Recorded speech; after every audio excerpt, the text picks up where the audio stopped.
लोग नहीं सोई। रात उठती है, बोलती है मम्मा हम लोग को लेके चला जाएगा, मम्मा कौन आया नहीं आया, बचा लो मम्मा। ये पुलिस को भी हम लोग बोले कुछ नहीं, कोई एक्शन ही नहीं ले रही है पुलिस। चौंका देने वाली बात है वो ये है कि एक एम्बुलेंस को भी नहीं बख्शा। यहाँ पर भी आपको बाइक दिखेगी, बाइक भी जो है यहाँ पर तोड़कर उससे आग के हवाले किया गया है। बस में जितने भी यात्री सवार थे उन सबको उतार कर जो है इस बस को आग के हवाले कर दिया गया। बहुत बड़ी गलती किया, वहाँ देखिए यहाँ देखिए सब चोट फोड़ के कर दिया है। ममता को पकड़िए।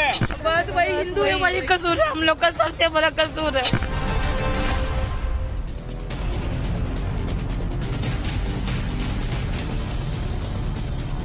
नमस्कार, टाइम्स ऑफ भारत पर आपका बहुत बहुत स्वागत है। आपके साथ मैं हूं राकेश पांडे। शाम के 5 बजने वाले हैं। वक्त हो गया है देश के सबसे पसंदीदा डिबेट शो राष्ट्रवाद का। राष्ट्रवाद यानी देश से बढ़कर कुछ नहीं। आपने कुछ तस्वीरें देखी, तस्वीरें बंगाल में हिंसा की। सवाल की वक्फ के बहाने बंगाल में क्या हिंदुओं पर हमला हो रहा? सवाल यह भी कि बंगाल को तुष्टीकरण की प्रयोगशाला आखिरकार किसने बनाया? बंगाल में वक्फ विरोधी प्रदर्शनों में कल देर शाम फिर से हिंसा हुई। ये तस्वीरें आपके सामने है। मुर्शिदाबाद के स्तुति और निमतिता में कल देर शाम उपद्रवियों ने हाईवे जाम कर दिया। रेलवे स्टेशन, पुलिस की गाड़ियां, बसें, एम्बुलेंस, पुलिसकर्मियों को टारगेट किया गया। इससे पहले 8 तारीख को मुर्शिदाबाद के ही जंगीपुर में हिंसा हुई थी। बीजेपी कह रही है कि बंगाल में हिंसा हिंदुओं के खिलाफ हो रही है, इसे सरकार का समर्थन है, जबकि सीएम ममता कह रही हैं कि हिंसा गलत, लेकिन कानून केंद्र ने बनाया तो जवाब जाकर उन्हीं से ले लीजिए।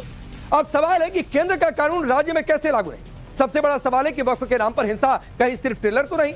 करेंगे चर्चा, लेकिन सबसे पहले आप इस रिपोर्ट को देखिए।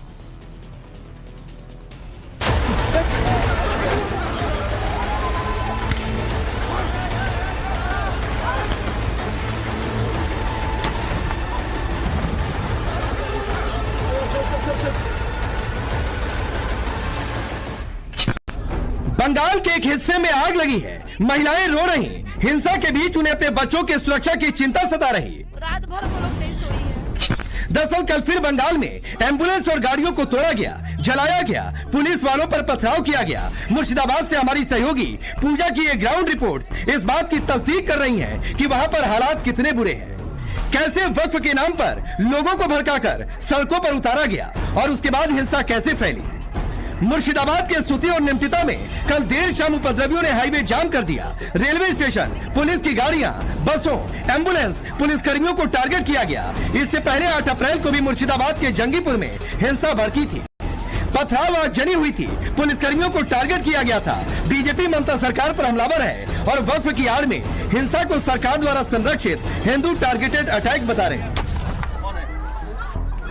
जो anti Hindu targeted violence Bengal के अंदर हो रहा है, इसको ममता बनर्जी का संरक्षण है, इसको ममता बनर्जी एनकरेज कर रही है और इसको ममता बनर्जी बना दे रही है। तो पास में असम में सब पीसफुल है और देश के हर कोने में हर बात पीसफुल है, परंतु बंगाल में ही आज वायलेंस क्यों हो रहा है?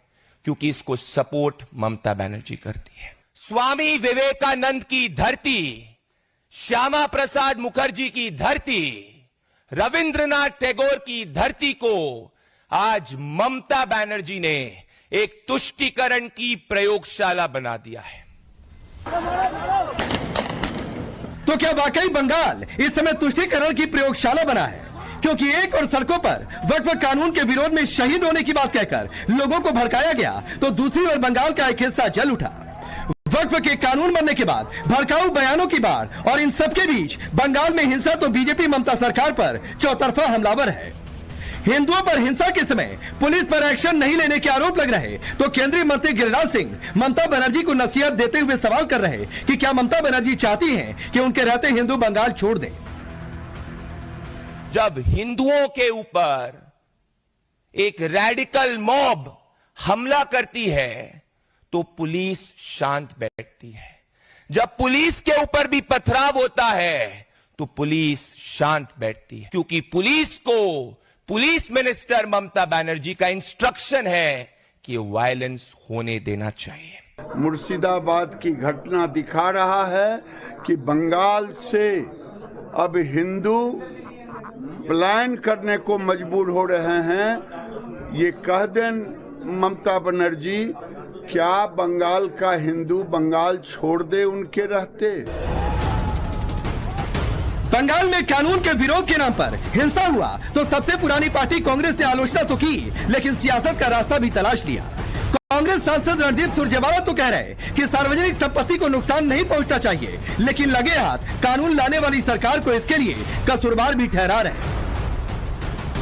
अगर कोई हिंसा करता है तो भी कानून को अपना काम करना चाहिए, पर क्या इस सरकार को अपना राजधर्म याद भी है? क्योंकि ये सरकार इस प्रकार के कानून लेकर आती है ताकि समाज में अफरा तफरी और हिंसा फैले, तो कहीं ना कहीं हिंसा करने वाला जिम्मेवार है, पर उसके साथ साथ दिल्ली की शहतीर पर बैठे शहंशाह और उनकी सरकार भी हिंसा के लिए जिम्मेवार है। तो क्या तुष्टीकरण की मजबूरी में कांग्रेस को दोष सरकार के कानून लाने में दिख रहा? सड़कों पर भड़काऊ बयान, क्या कांग्रेस को इसके लिए जिम्मेदार नहीं लग रहे? प्रतिक्रिया सीएम ममता की ओर से भी आई। ममता बनर्जी कह रही हैं, कानून हमने थोड़े बनाया तो हम जवाब क्यों दें? सीएम ममता ने लिखा है, मैं सभी से शांति की अपील करती हूं। याद रखिए, जिस कानून के खिलाफ प्रदर्शन हो रहा वो हमने नहीं बनाया।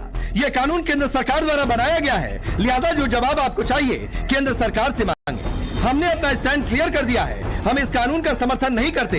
ये कानून हमारे राज्य में लागू नहीं होगा तो ये दंगा किस लिए? सोचिए, जो कानून केंद्र से पूरे देश के लिए बना उसे बंगाल में सीएम ममता कैसे रोक सकती है?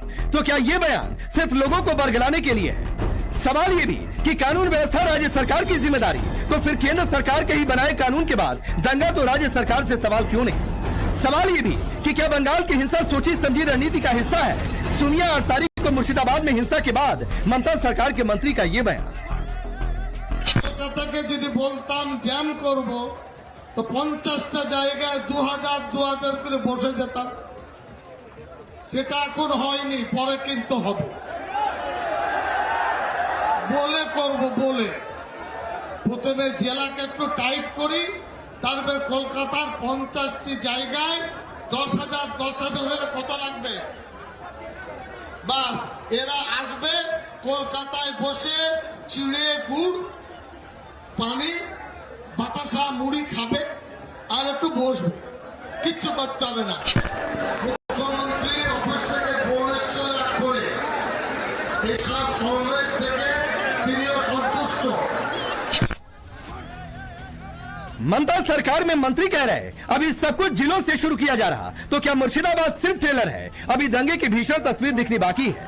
तब तो बड़ा सवाल यह है कि अगले साल बंगाल में चुनाव से पहले क्या तुष्टीकरण का बड़ा खेल खेला जा रहा? वक्फ कानून के रूप में मौका मिला है, लिहाजा विरोध प्रदर्शन के नाम पर क्या जानबूझकर हिंदू परिवारों को टारगेट किया जा रहा? सरकार क्यों बनी है? हम लोग को प्रोटेक्ट नहीं करेगी तो क्या करेगी? हम लोग क्या कर सकते हैं? मुसलमान लोग का एक भी घर में कहीं हमला नहीं, हम ही लोग का हिंदू के घर में क्यों हमला हो रहा है? कुछ नहीं बचा, कुछ नहीं बचा। हम लोग को क्या कैसे हम लोग रहेंगे? मैम, वही हिंदू है, वही कसूर है, हम लोग का सबसे बड़ा कसूर है और कुछ नहीं। तो क्या वक्फ के बहाने बंगाल में ध्रुवीकरण की पॉलिटिक्स हो रही? वक्फ के विरोध के नाम पर क्या सीएम ममता ने कट्टरपंथियों के आगे घुटने टेक दिए हैं? सबसे बड़ा सवाल कि आने वाले दिनों में बंगाल में हिंसा थमेगी या फिर इसकी आग और धधकती जाएगी? ब्यूरो रिपोर्ट, टाइम्स नाउ नव भारत। तो ऐसा विरोध प्रदर्शन होता है क्या कि विरोध प्रदर्शन होगा और चुन चुन कर हिंदुओं को टारगेट करेंगे? उसके बाद पूछा जाए कि भाई दंगा दस्ता कहां से आ गया, चुप हो जाए और क्या जाकर कानून केंद्र ने बनाए उनसे पूछिए। चलिए पहले आपका परिचय आज के मेहमानों से करवाता हूं। आरपी सिंह भारतीय जनता पार्टी के नेता और प्रवक्ता, सुबोई खान फाउंडर है, नेशनल कोऑर्डिनेटर है नेशनल अवेयरनेस कैंपेन की, कमरुजमा चौधरी हैं कांग्रेस पार्टी के नेता, बादल देवनाथ जी हैं पॉलिटिकल एनालिस्ट के तौर पर, और यास्मीन फारूकी हैं जो कि मेंबर हैं एसडीपीआई से जुड़ी हुई हैं। आप सभी का बहुत बहुत स्वागत है। यास्मीन फारूकी, आपसे ही शुरू करता हूं क्योंकि आखिरी बार जब मुर्शिदाबाद में हिंसा हुई थी तो आप ही मेरे साथ जुड़ी हुई थी। क्या है ये दादागिरी है कि नहीं जो बंगाल में हो रहा है, मुर्शिदाबाद में जो दोबारा हो गया?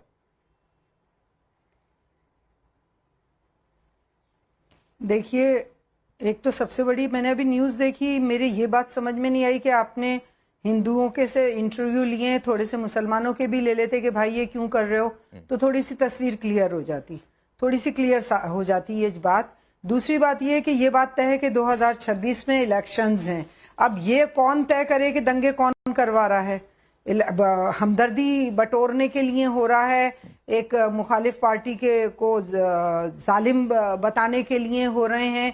तो ये सारी, अगर वो, उसको मैं तायद नहीं करूंगी कि अगर जल रही हैं चीजें या गलतियां हो रही हैं या खामियां हो रही हैं तो वो गलत है, उसको मैं कभी तायद नहीं करूंगी। लेकिन जब तक इस चीज का रिजल्ट ना आ जाए कि क्यों हुआ, तो ये तो हम अभी तक कोई रिजल्ट तो दे ही नहीं सकते, ना इसके लिए कोई जवाब दे सकते हैं। और मैंने तो एक बहुत पहले एक छोटा सा शेर पढ़ा था, वो मुझे याद आ रहा है आज। तू भी कभी महसूस कर क्या है बिखरने की कसक, तू भी कभी महसूस कर क्या है बिखरने की कसक, यूं भी कभी बाजी सजे, शीशा तेरा पत्थर मेरा। नहीं वो शीशा पत्थर में उलझ जाएंगे। पत्थर तेरा। यास्मीन फारूकी जी, दिक्कत मेमोरी की नहीं है। तेरा पत्थर मेरा। यास्मीन फारूकी जी, दिक्कत मेमोरी की नहीं है। आप शायरी भूली नहीं, मैं चिल्ला ही नहीं रहा हूँ। आपके 1.5-2 मिनट बोलने के बाद मैं अपना सवाल लेकर आया तो मैं चिल्लाया नहीं। धीरे बोलिए। मैं धीरे ही बोल रहा हूँ, मैं धीरे ही बोल रहा हूँ। हाँ, आराम से। नहीं, बिल्कुल आराम से हूँ। और आप भी उतने ही आराम से हैं। यास्मीन फारूकी जी, मैं भी आराम से हूँ और आप भी बहुत ज्यादा आराम से हैं। और इसीलिए उस आराम तलबी में आप शायरी भूल रही हैं, इसीलिए उस आराम तलबी में हिंदुओं का दर्दा भूल रही हैं, इसीलिए उस आराम तलबी में शीशे और पत्थर का फर्क आप भूल रही हैं। और आपको शेर व शायरी सूझ रही है। सुनिए यास्मीन फारूकी जी, हमेशा से मेरी बात को ट्विस्ट कर, मैं कोई ट्विस्ट नहीं कर रहा हूं। आप गलत बोल रहे हो। यास्मीन फारूकी जी, कोई ट्विस्ट नहीं कर रहा हूं। तो बिटवीन द लाइन स्टोरी निकालना पत्रकारों का काम होता है, और बिटवीन द लाइन सवाल तलाशना भी मेरा काम है। झूठ मत बोलो। अच्छा? झूठ मत बोलो। कैसे? नहीं, आपका काम ये नहीं है। आपका बायस होके बात करना। क्या बायस? आप लोगों का बायस होके बात करना है। नहीं, सुनिए यास्मीन फारूकी जी, यास्मीन फारूकी जी सुनिए, 30 सेकंड सुनिए। नहीं, मैं आप ही के पास हूं, आपको अनइंटरप्टेड समय दिया, अभी और भी दूंगा। लेकिन सुनिए, पूजा हमारी सहयोगी ग्राउंड पर गई तो माइक लगा के पूछा नहीं कि हिंदू हो कि मुस्लिम हो। अरे सुनिए मैडम, सुनिए, ग्राउंड रिपोर्टिंग दंगे वाले हालात में ऐसे नहीं होती कि भाई हिंदू हो कि मुस्लिम हो। हाँ, विक्टिम हो, बताओ। अब उस विक्टिम ने बताया कि हम हिंदू हैं, उस विक्टिम ने बताया कि हिंदुओं को टारगेट किया गया है, तो जाकर आधार कार्ड देखकर नहीं रिपोर्टिंग होती है। तो कभी जाकर दंगे वाले हालात में मुर्शिदाबाद में चले जाइए। पूछ लेते ना कि प्रॉब्लम क्या है। ऐसे बहुत सारे मैंने देखिए, जब तक डिसीजन नहीं आ जाता है, जब तक इसकी टोटल रिपोर्ट नहीं आ जाती है, मुझे क्या पता 2026 के इलेक्शन की वजह से ये सब किया जा रहा है, सिंपैथी बटोरने के लिए किया जा रहा है बंगाल में, क्योंकि प्रॉब्लम है। तो मैं अभी तो कुछ भी नहीं कह सकती, लेकिन अगर चीजें जल रही हैं, आम आदमी परेशान है, नुकसान हो रहा है, तो मैं उस चीज के लिए बिल्कुल उसकी निंदा करूंगी कि वो गलत है। क्या करें मैडम? आपके निंदा का क्या करूं? समझ में आ गई आपके? नहीं, आपके निंदा का क्या करूं मैं फारूकी जी? आप एक बार उन पत्थरबाजों, आगजनी करने वालों की आलोचना नहीं कर पा रही हैं। आप उनके खिलाफ खड़े होने की हिम्मत नहीं दिखा पा रही हैं। आप पूछ रही हैं किसने करवा दिया? स्टेट गवर्नमेंट से पूछिए ना पहले कि लॉ एंड ऑर्डर किसका सब्जेक्ट होता है, पुलिस किसकी होती है। यही तो मुझे समझ में नहीं आता, कब कहां किसकी पुलिस होती है। अच्छा? कब कहां किसकी पुलिस होती है। राजनीति के खेल हैं। अच्छा? और आम आदमी पिस रहा है। नहीं, राजनीति के, कब ये राजनीति के खेल हैं, चाहे वो किसी के भी हों। नहीं, मैं खेल बताता हूं। एक जरा बयान सुनवाइए, 2 दिन पहले का बयान है, जरा सुनवाइए। कैसे कोलकाता में सरेआम जुमे के दिन उकसाया गया, जरा सुनाइए, पहले सुनाइए जरा, और ध्यान से सुनिएगा फारूकी जी। उससे पहले कैलकाटा सुनिए मैडम, सुनिए, और सुनकर जवाब देने की उसके लिए भी कोई शेरो शायरी लेकर आइएगा। सुनिए पहले। बिल्कुल। नरेंद्र मोदी যে যুদ্ধের ঘোষণা করেছে সেই যুদ্ধকে আমরা কবুল করেছি, লড়াই আমরা ময়দানে নেমেছি। হয় জং আমরা শুরু করিনি, দেশের ভেতরে ভ্রাতৃত্ব বোধকে ভেঙে দেওয়ার চক্রান্ত আমরা করিনি। আমরা ঐক্যবদ্ধভাবে চলতে চেয়েছি। যারা ইংরেজের নীতি নিয়ে ভারতবর্ষের ভাগ করতে চেয়েছে এবং গৃহযুদ্ধ লাগাতে চেয়েছে, তার বিরুদ্ধে সংগ্রাম করার জন্য এখানে উপস্থিত হয়েছি। আমরা জানি জিতলে শহীদ, নয়তো গাজী এই তো যাদের নেশা তাদের নিয়ে খেললে পারে হবে ফল সর্বনাশ। अब सुबोई खान, जंग है, शहीद हो जाएंगे, सड़क पर उतर जाओ। ममता सरकार के मंत्री कह रहे हैं कि अभी तो जिलों से शुरू कर रहे हैं, कोलकाता को घेरना कौन सा काम है। और यहां पर यास्मीन फारूकी जी कह रहे हैं कि हिंदू आधार कार्ड देकर आपने जैसे रिपोर्टिंग कर लिया। जी जी राकेश जी, देखिए आज ना ये कोई नॉर्मल डिबेट है। मुझे लगता है कि यास्मीन फारूकी हो या सुबोही खान हो या कोई भी मुस्लिम प्रवक्ता जिनको मंच मिलता है, नेशनल चैनल्स पर आने का मौका मिलता है, उनको ये जिम्मेदारी समझनी चाहिए। यास्मीन जी, आपने कहा कि राजनीति के लिए हो रहा है, पहले तय होने दीजिए। आप ये क्यों नहीं सोचती हैं कि लोकेशन देखिए कहां पर हो रहा है? आप ये कैसे भूल जाती हैं? दीजिए कि मुझे मौका ना। राकेश जी मैडम सुनिए ना, मैं ये से बात नहीं यास्मीन फारूकी जी, ये विक्टिम कार्ड मत बात करिए, नहीं करूंगी, प्लीज विक्टिम कार्ड मत करिए। आपसे डिबेट की शुरुआत की, 3 से 4 मिनट आपको मिला है। नाम क्या ले रहे हैं? जो है 3 से 4 मिनट आपको मिला है। बात तो सुन लीजिए, आपको 3-4 मिनट मिले हैं, दूसरे को भी बोलने दीजिए, बात सुन लीजिए। नहीं उठाई, हाँ रुक जाइए, मेरे पे उंगली ना उठाओ। हाँ चलिए, सुबोही को सुनिए। नाम नहीं लिया, मेरा नाम। हाँ ठीक है, तो डिबेट में मत आया करिए। अगर यही सब करना है तो किटी पार्टी बैठिए जाकर, जिम्मेदारी के साथ बात करिए और सुनिए। राकेश जी, मैं जितने भी मुस्लिम पूरे देश के इस वक्त मुझे सुन रहे हैं, उनसे एक सवाल पूछना चाह रही हूं। इसमें बीजेपी कांग्रेस भूल जाइए, संसद के दोनों सदन से पास होकर एक कानून आता है, प्रॉपर लॉ का जो ड्यू प्रोसेस ऑफ लॉ है फॉलो होता है। जैसे कोई भी कानून बनता है, ऐसे कानून बना है। दबे कुचले मिस्कीन यतीम मुसलमानों के उत्थान के लिए वो कानून बना है। किसी भी मुसलमान का कोई नुकसान उसमें नहीं हो रहा है। बड़े बड़े नेताओं ने बड़े बढ़ के भड़काने की कोशिश करी टीवी पर, जंतर मंतर पे मुसलमान आ जाएंगे, यूपी को घेर देंगे, कहीं कोई मुसलमान नहीं आया। इसका मतलब पूरे देश का मुसलमान समझ रहा है कि ये मुसलमान के हक में हो रहा है। कोई प्रोटेस्ट पूरे देश में तो हो नहीं रहे, तो बंगाल में ही अगर इस तरह के प्रोटेस्ट हो रहे हैं तो ये सोचने वाली बात है राकेश जी, क्योंकि लोकेशन देखिए। हम ये क्यों भूल जाते हैं कि डायरेक्ट एक्शन डे बंगाल से ही शुरू हुआ था। कोलकाता राइट्स के नाम से 1946 में जो दंगे हुए थे वो इसी तरह से हुए थे। जिस समय सीए एनआरसी के दंगे हुए थे राकेश जी, मैं बंगाल में ही थी। यास्मीन जी की तरह ड्राइंग रूम एक्टिविज्म नहीं करती हूं, राष्ट्र जागरण अभियान की राष्ट्रीय प्रवक्ता हूं, पूरे देश में प्रवास करती हूं।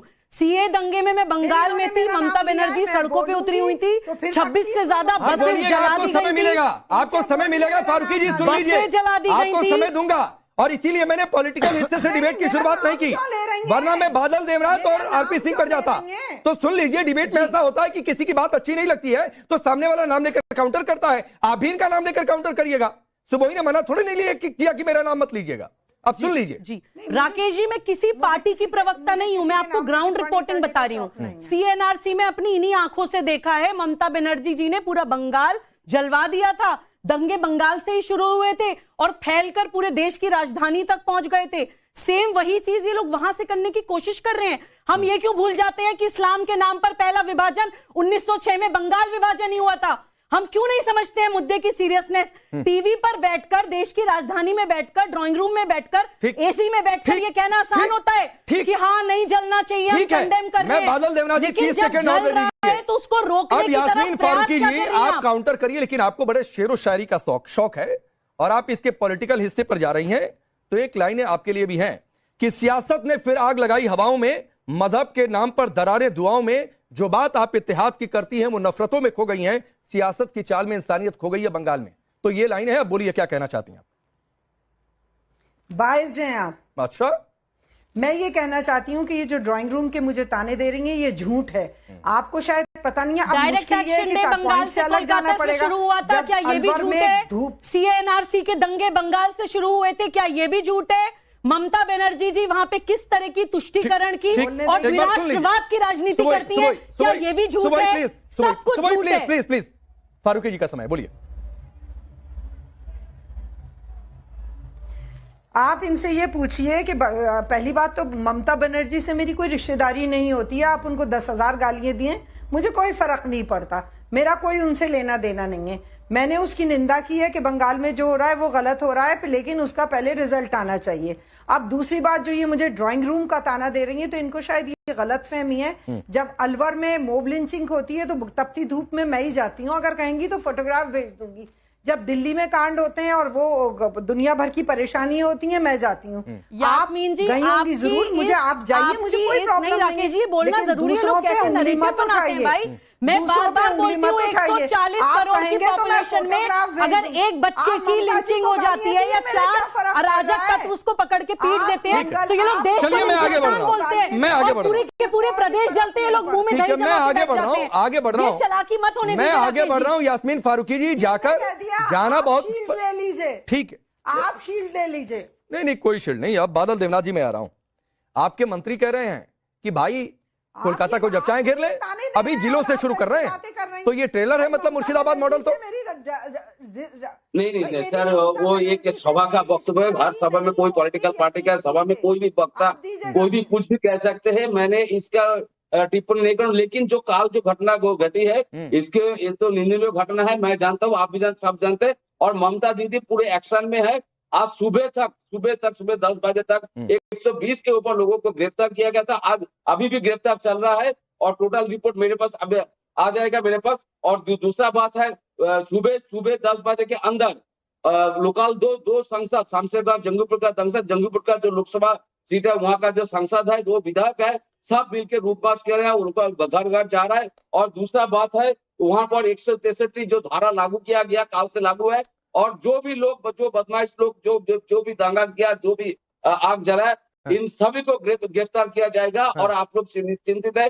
दूसरा बात है, मैं जो कह रहा हूँ, ममता दीदी ने कहा, आपने जो झूठ बात बोल रहा है ममता दीदी के बारे में, ममता दीदी बोल रहा है बंगाल में हिंदू मुसलमान का डिवाइडेड एंड रूल्स मैं नहीं करने दूंगा। और दूसरा बात है, ममता दीदी बोला आप लोगों का संपत्ति मैं रक्षा करूंगा, लेकिन बिल के खिलाफ ऐसा अभी तक कोई बयान ममता दीदी ने नहीं दिया। और अरे भाई आप नहीं, आप अपने नेता को फॉलो नहीं करते हैं क्या? बादल देवनाथ जी, आप अपने नेता को फॉलो नहीं करते हैं क्या? या वो क्या सोशल मीडिया पर लिखते हैं, नहीं लिखती है, ये पढ़कर नहीं आता है क्या? बादल देवनाथ जी, आपने पिछली बार भी यही बात कही थी, आज भी वही बात आप कह रहे हैं। कैसे हो सकता है भाई, केंद्र का कानून राज्य में लागू नहीं होगा? ये किस आधार पर एक सिटिंग चीफ मिनिस्टर कहेगा?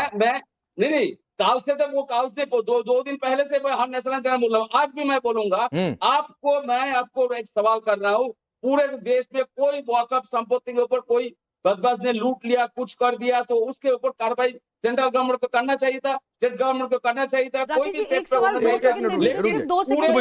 वॉकअप संपत्ति को कब्जा करना,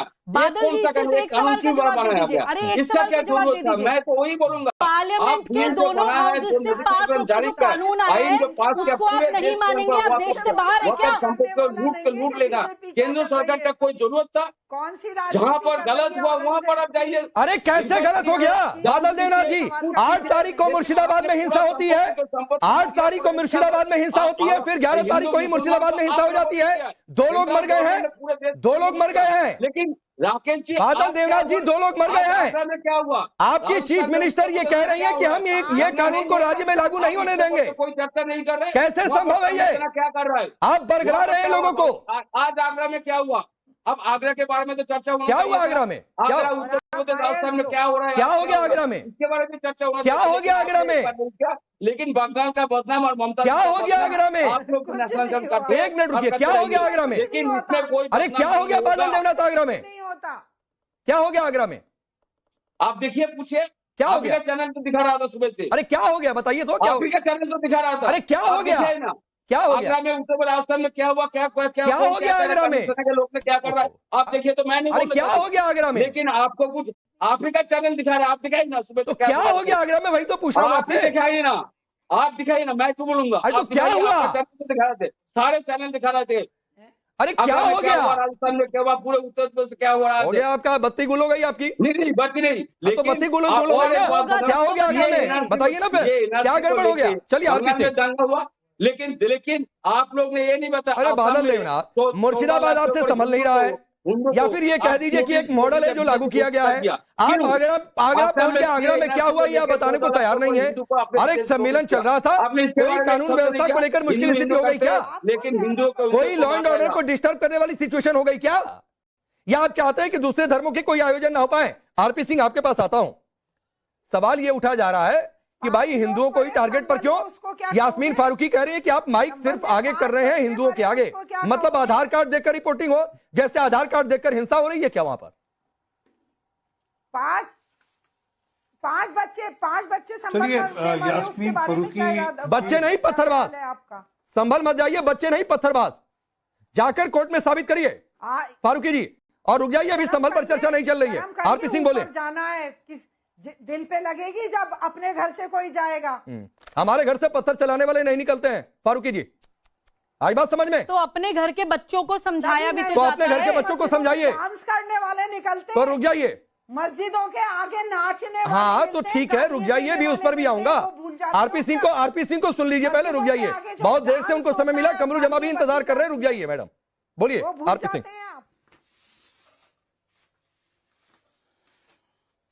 यास्मीन फरूकी जी, कहीं पे डांस करने का मतलब थोड़ा कि आप उन पे पत्थर बरसाना शुरू कर देंगे या उन पर गोलियां बरसाना शुरू कर देंगे या उनको मस्जिद में खींचकर घूमकर भेज देंगे बाहर। ये कहाँ का तो पुलिस ने बरसाई है गालियां।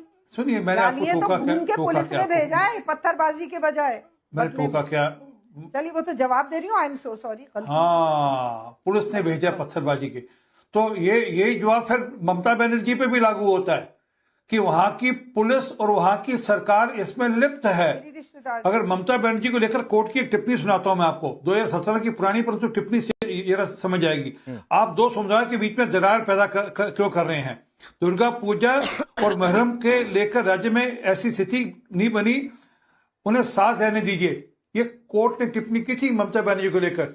जो जय श्री राम के नारे लगाने पर लोगों को अरेस्ट करा देती हूँ, जो जय श्री राम के नारे पर आपत्ति करती हूँ, जो वहां पर सरस्वती पूजा को लेकर दिक्कत खड़ा करती हूँ, जो दुर्गा पूजा का जो दुर्गा विसर्जन होगा दुर्गा पूजा के बाद, उसको रोककर मुहर्रम का पहले जुलूस निकलेगा, इस पर कोर्ट का ऑर्डर लाने पड़ते हैं। नहीं, दुर्गा पूजा का विसर्जन भी होगा, दुर्गा विसर्जन भी होगा। तो ममता बनर्जी के ट्रैक रिकॉर्ड है, वहां के नेता, उनके पार्टी के विधायक सरेआम कहते हैं कि नहीं, सरेआम कहते हैं कि हम यहाँ पे शरीयत लागू करेंगे। उनके विधायक, उनके मंत्री वहां पर सरेआम कहते हैं हम यहाँ पे शरीयत लागू करेंगे।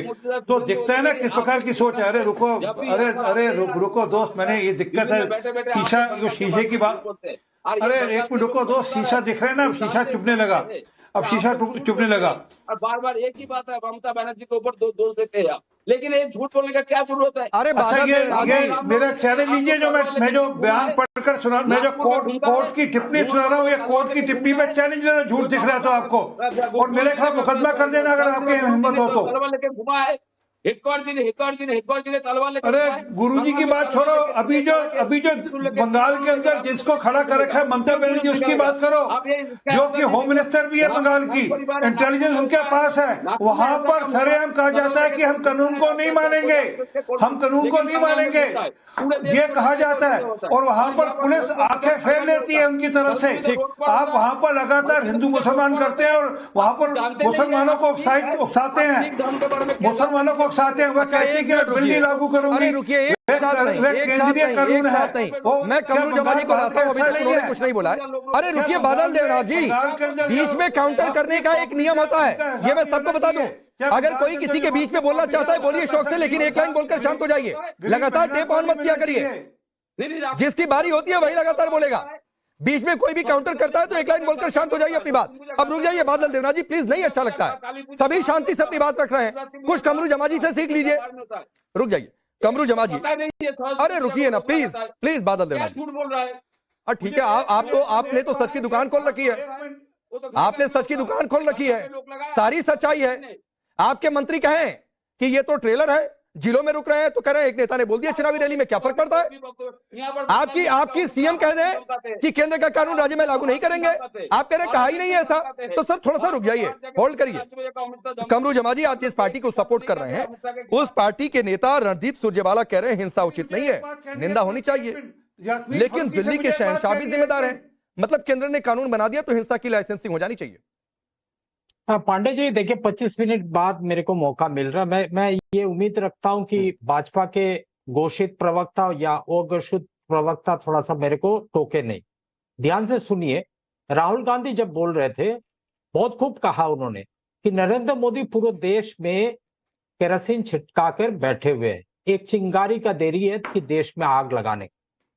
2014 से हमने देखते हुए आ रहा है कि हर घड़ी चाहे कानून के तहत, चाहे बिना कानून के, बुलडोजर के मामले में, सीए का मामले में, या तो फिर अजान का मामले में, या तो फिर हिजाब के मामले में, या तो फिर गौ रक्षा का मामले में, हर जगह में चिंगारी भड़कने का कोशिश कर रहे थे ये आरएसएस, बीजेपी और इनके संघ परिवार वालों ने।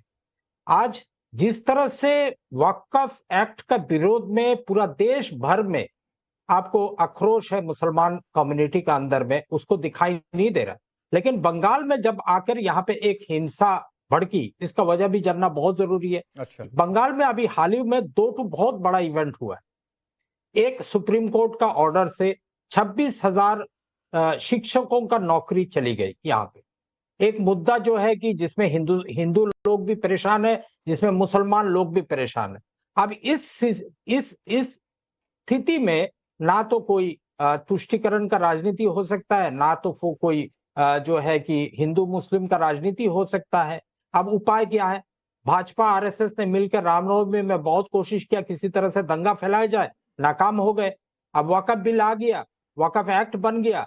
अब जो है कि मुसलमानों में तो गुस्सा तो था ही, इसको किसी तरह से आगजानी में बदल दिया गया। अब मुर्शिदाबाद में वो सामने आ गई। अब इससे फायदा किसको हो रहा है? कौन सा राजनीतिक दलों को फायदा हो रहा है? पांडे जी, आप बहुत वरिष्ठ पत्रकार है, आपको मालूम है दो ही पार्टी को सिर्फ फायदा मिलता है। एक हिंदू जो अपने आप को बोलती है वो है भाजपा को, और जो मुसलमानों का हिमायती करती है वो है तृणमूल कांग्रेस को। अब जिस तरह से ये ध्रुवीकरण का राजनीति यहाँ बंगाल में अब देखने को मिल रहा है, ये देखिए पांडे जी, आप भी एक अमन चैन शांत आदमी है, मेरे को लगता है। अच्छा? हम भी है, यहाँ पैनल में सब कोई चाहता है कि शांति से आगे बढ़ा जाए। लेकिन जिस तरह से अमित शाह ने कानून को लाया पार्लियामेंट, खिचड़ी क्यों बना रहे हैं? मेरा बात खत्म कर लेने दीजिए। कमरू जमा जी, 2-2.5 मिनट सुन लिया। ये खिचड़ी कभी लग रहा है आप जलेबी बना रहे हैं, कभी आप इसमें टीचर्स को लेकर चले आए, टीचर्स दंगा कर रहे थे सड़क पर उतर के। आप कह रहे हैं चिंगारी किसने बढ़ाई? सिख दंगे में चिंगारी किसने भड़काई थी? पेड़ गिरता है तो क्या होता है? किसने कहा था? वो क्या था? शोले थे? अमित शाह ने पार्लियामेंट में खड़े होकर ये बोले कि देश का कानून है, तो इसको मानना पड़ेगा। तो नहीं है क्या? जो भी मर्जी नागपुर के आरएसएस के शाखा से बना हुआ कानून हमको मानना पड़ेगा, ये कतई हमको मंजूर नहीं। संसद नागपुर की शाखा है, आप संसद को नागपुर की शाखा मानते हैं? नागपुर के शाखा बनाकर रखे हो तो संसद से पास हुआ ना कमरू जमा जी? नाच रहे हो अदानी अंबानी के इशारे, संसद से पास हुआ ना कानून? उसका गुलामी कर रहे हो। आपके पास नंबर्स नहीं थे उस कानून को गिराने के लिए। तो सर पहले जाकर जिस पार्टी को सपोर्ट करते हैं बोलिए कि नंबर्स ले आए, और नंबर्स ऐसे नहीं मिलते हैं फेक फैक्ट्री, फेक प्रोपेगेंडा चला के। नंबर्स जनता के बीच में जाकर जनता के मुद्दों पर मिलते हैं। सुनिए, आपने बोला था सीए का कानून जब लागू होगा एक भी मुसलमानों का नागरिक नहीं जाएंगे। आज भी बोल रहे थे, सुने।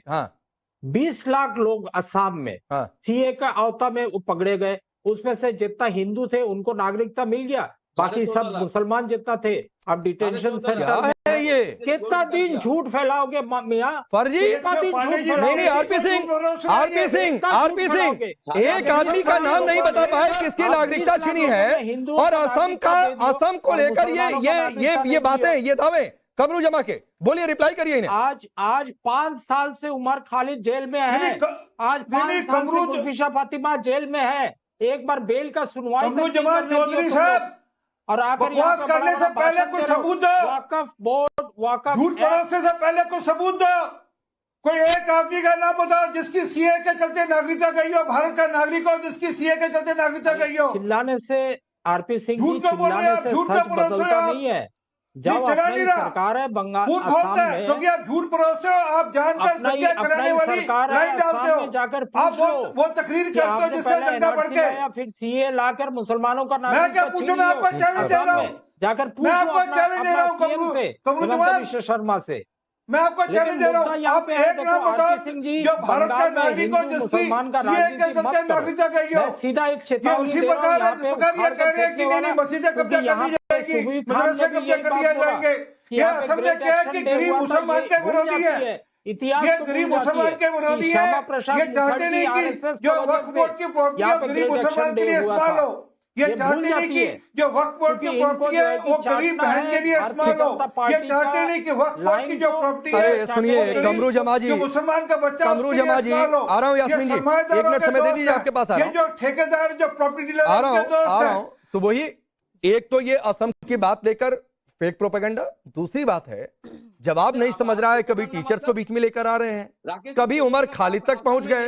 आ रहा हूं बादल देवनाथ जी, आ रहा हूं सर, आपके पास तो मुझे सबसे ज्यादा रहना है। रुक जाइए, अभी बहुत समय है, रुक जाइए। आप एक पत्रकार होकर, आप एक नेशनल चैनल एंकर होकर आपने झूठ बोल रहे हैं। क्या असम में नहीं हुआ? क्या झूठ बोला? असम में आंदोलन नहीं हुआ, बहुत सारे 54 को। अरे आंदोलन नहीं, मैं कह रहा हूँ नागरिकता किसी मुसलमान की नहीं छीनी है सीए की वजह से।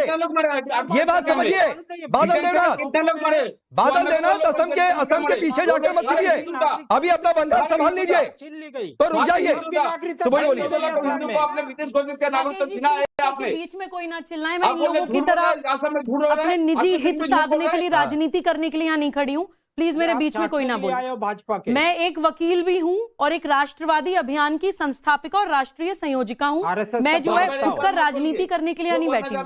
पहली बात तो सीएए का भारत के किसी मुसलमान से कोई लेना देना नहीं है, वो पाकिस्तान, बांग्लादेश और अफगानिस्तान की परसिक्यूटेड माइनॉरिटीज की मदद करने के लिए आया था। दूसरा, एनआरसी का भी भारतीय मुसलमान या हिंदू मुसलमान से कोई लेना देना नहीं है। एनआरसी की full form national register of citizens होती है। दुनिया के हर कंट्री में एक सिटीजन्स का एक लेखा जोखा होता है सरकार के पास, तो भारत सरकार के पास भी होना चाहिए। असम का जो मुद्दा है वो हिंदू मुस्लिम का मुद्दा नहीं है, असम के इंडिजिनस लोगों का और जो बाहर से लोग इलीगली वहां बस गए हैं उनका मुद्दा है, हिंदू मुस्लिम का नहीं है। अब मैं आती हूँ अपने मेन मुद्दे पर। अभी ये जो साहब बैठे हैं कांग्रेस के, कमरुद्दीन जी, शायद मैं उनका नाम, कमरुद जमाल जी, एक बात मुझे बताइए। और ये जो बादल जी बैठे हैं बंगाल की, जो यहाँ पे ममता जी की यहाँ पे कसीदे पढ़ रहे थे, एक बात बताइए, वेस्ट बंगाल में तकरीबन 23 डिस्ट्रिक्ट है, if I am not wrong, 23 जिले हैं जो एडमिनिस्ट्रेटिव पर्पस से शायद 25 से 30 होंगे, उसमें से 10 जिलों को तो आपकी सरकार ने ही, आप लोगों ने ही डिक्लेयर घोषित किया हुआ है sensitive zone. And correct me if I am wrong, Howrah, Barrackpore, Chandan Nagar, Malda, Islampur, Asansol, Durgapur, Siliguri, Howrah rural, Murshidabad, जिस पे हम डिबेट कर रहे हैं, और कूच बिहार क्या होती है जी सेंसिटिव जोन। रामनवमी से पहले आपको स्पेशल आईपीएस ऑफिसर्स वहां डिप्लॉय करने पड़ते हैं, हजारों की तादाद में पुलिस जाती है, तब तो बेचारे हिंदू वहां पे नाम नहीं, एक मिनट, बादल देवनाथ जी सुनिए ना, ये लगातार टेप मत चलाइए भाई, ये लगातार टेप मत चलाइए, तर्क की बातों पे बौखला जाते हैं। आपको बोलने का शौक है ना, अभी रुकिए एक मिनट, पहले अरे बादल देवनाथ सुनिए, क्या आप चाहते हैं कि हिंदू बंगाल छोड़ दें? क्या आप चाहते हैं हिंदू बंगाल छोड़ दें? पूछिए सेंसिटिव जोन क्या होती है भाई।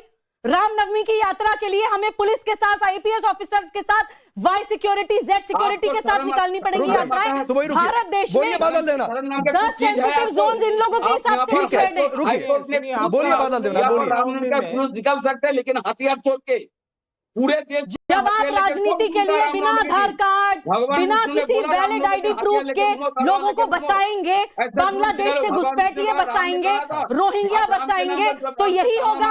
आज 10 सेंसिटिव जोन, कल 20 हो जाएंगी, परसों 30 हो जाएंगी। बादल देवनाथ बोलिए, बादल देवनाथ बोलिए। अरे रुकिए, बीजेपी का सवाल है क्या हिंदू बंगाल छोड़ दें? हिंदुओं पर ही टारगेट हुआ तो क्यों हिंदू बंगाल छोड़ देंगे? क्यों हिंदू बंगाल छोड़ देंगे? तो कैसे हिंदू टारगेट पर आ गए? आज के बाद 11 को हिंसा कैसे हो गई? कर दिया है तो क्यों नहीं छोड़ देंगे? जब स्टेट स्पॉन्सर्ड दंगे करेंगे, टारगेटेड हिंदू किलिंग्स करेंगे, आधे से ज्यादा प्रदेश को सेंसिटिव जोन घोषित कर दिया है आप ही लोगों ने, तो काहे नहीं छोड़ेगा हिंदू बंगाल? अब रुकिए ना बादल देवनाथ, आप सुनते नहीं, हर किसी के बीच में बोलते हैं, फिर आपकी बारी आती है तो आप कहीं और चले जाते हैं। तो रुक जाइए सर, ऐसे नहीं होता है। जब विरोधी बोलते हैं आप टोकते हैं, इसलिए मैं बोल रहा हूँ। ठीक है, रुक जाइए। यास्मीन फारूकी जी बोलिए, आप बार बार इशारा कर रही थी, बोलिए।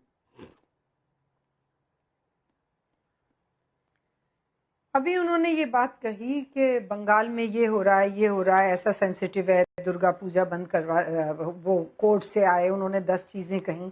मैं आपसे एक बात सवाल करती हूँ, मस्जिद में नमाज नहीं पढ़ सकते, सड़क पे नमाज नहीं पढ़ सकते, छत पे नमाज नहीं पढ़ सकते, घर में नमाज नहीं पढ़ सकते, बुलडोजर चलते हैं, मस्जिद में नमाज नहीं पढ़ सकते, मस्जिद में झूठ का आपके यहाँ झूठ आप जवाब देंगे मुझे? नहीं, मैंने क्रॉस कर लिया। नमाज पढ़ने से आरपी सिंह रुक जाइए, मैंने फारूकी जी से पूछ लीजिए किसने कहा मस्जिद में नमाज नहीं पढ़ सकते, कोट करिए। संभल में क्या हुआ? तो मस्जिद में कहाँ मना हुआ? अरे सड़क पर मना हुआ, मस्जिद में नहीं मना हुआ। मैं कह रहा हूं फारूकी जी, अब मैं कोई सवाल आपसे नहीं करूंगा। सिर्फ एक सवाल, किसने कहा कि मस्जिद में नमाज नहीं पढ़ सकते? कोट करिए। मस्जिद में संभल में क्या हुआ है? ताले क्यों पड़े संभल की? किसने कहा नमाज नहीं पढ़ सकते? एक बात बता दीजिए पहले। नहीं, आपने कहा कि मस्जिद में नमाज नहीं पढ़ सकती, कहा गया, किसने कहा? कोट करिए। दंगे कर रहे हो, कोट करिए, किसने कहा? मैं इसका मस्जिद में कहा क्या? मस्जिद में ताला नहीं पड़ा है। अगर 2 आदमी सड़क के बाहर आ गए तो आप प्रॉपर्टीज में ताले पड़ते हैं, मस्जिदों में ताले नहीं पड़ते हैं। मस्जिद होती क्या इस्लाम के हिसाब से? पहले पाठ पढ़ लीजिए। आप लोगों को इस्लाम का पाठ पढ़ाना पड़ेगा। मस्जिद होती क्या है पहले सीख लीजिए। वक्त इतना ही है। कमरू जमा जी माफी के साथ नहीं आ पाऊंगा। फारूकी जी गलत कोट मत किया करिए, कम से कम मेरे सामने तो बिल्कुल भी नहीं। मस्जिद में नमाज पढ़ने के लिए कहीं मनाही नहीं हुई। सड़क पर मना हुई, संभल में छत पर मनाई हुई, मस्जिद में मनाही नहीं हुई। मस्जिदें 100 से ज्यादा है, कोई जाकर पढ़े। मुझे मेरी जानकारी में नहीं है। आपको कहा कोट करिए, आप कोट नहीं कर पाएंगे। आप सबका बहुत बहुत शुक्रिया।